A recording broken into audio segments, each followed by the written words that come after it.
Jules et le renard. Jules vivait tout seul depuis très longtemps, et il était heureux ainsi. Sur terre, tous les animaux cherchaient à le croquer. Et sous terre, tous les animaux l'empêchaient de passer. Alors Jules se débrouillait toujours pour ne croiser personne.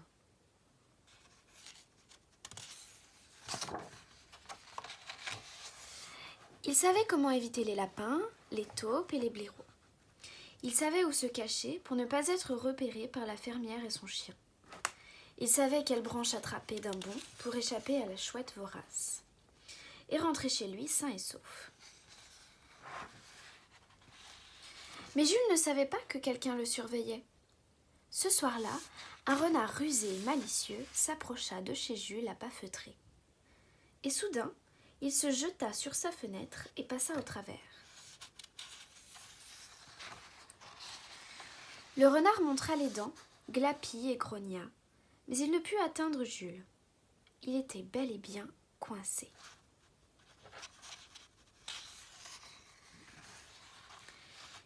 « Excuse-moi, pourrais-tu avoir la bonté de m'aider ?» demanda le renard. « Moi ? T'aider ?»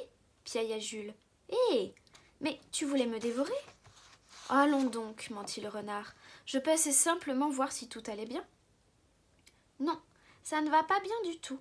Il y a ta grosse tête dans ma maison, protesta Jules. Écoute, si tu m'aides à sortir de là, tu ne nous reverras plus jamais, moi et ma grosse tête, promit le renard d'une voix suppliante. Jules ne voulait pas d'un renard chez lui.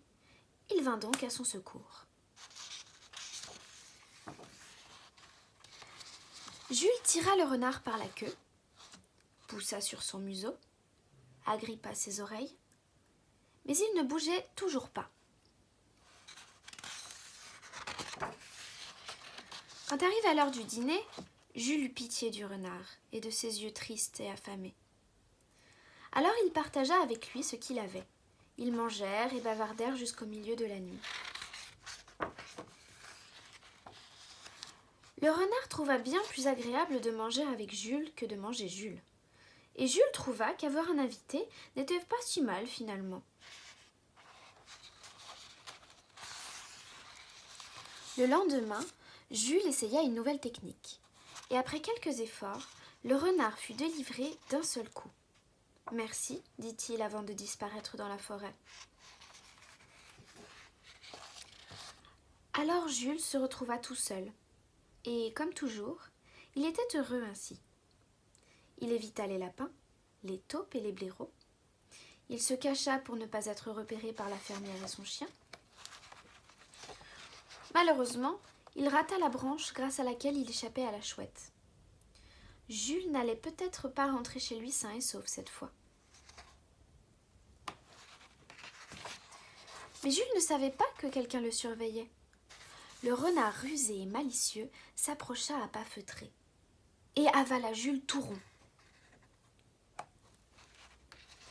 La chouette songea tout d'abord à se battre, mais elle changea d'avis.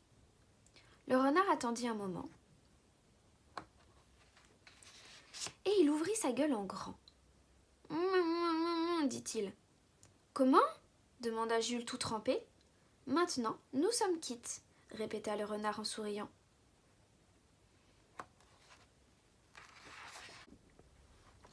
Par la suite, Jules et le renard continuèrent à apprécier la solitude. Mais de temps en temps, Jules était très heureux d'inviter son ami à dîner.